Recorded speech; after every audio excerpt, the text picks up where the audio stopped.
నిజామాబాద్ జిల్లా పడకల గ్రామంలో నామినేషన్ చోరు పోటాపోటీగా జరుగుతుంది. పడకల గ్రామ సర్పంచ్ అభ్యర్థిగా ఆప్కో శ్రవంతి సత్యం నామినేషన్ వేశారు. గ్రామ అభివృద్ధికి పాటుపడాలని గ్రామ సర్పంచ్గా పోటీ చేయడం జరిగిందని అభ్యర్థి శ్రవంతి తెలిపారు. ఇక గ్రామ ప్రజలకు అందుబాటులో ఉండి గ్రామాన్ని అభివృద్ధి పాటల్లో తీసుకుపోవడానికి కృషి చేస్తున్నామని అన్నారు. ప్రజలు ఆశీర్వదించి సర్పంచ్గా గెలిపించాలని కోరారు. అక్క సత్యం గారి భార్యనైన నేను అక్క శ్రవంతిని మన పడకల గ్రామ అభివృద్ధి కోసం సర్పంచ్ పదవి పోటీలో నేను కూడా ఒక సభ్యురాలిని.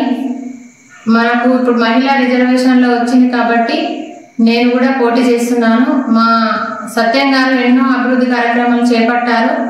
అతనే ఆదర్శంగా తీసుకొని నేను ముందుకు వెళ్ళాలని కోరుకుంటున్నాను. కావున మీరందరూ సహకరించగలరని కోరుతున్నాను.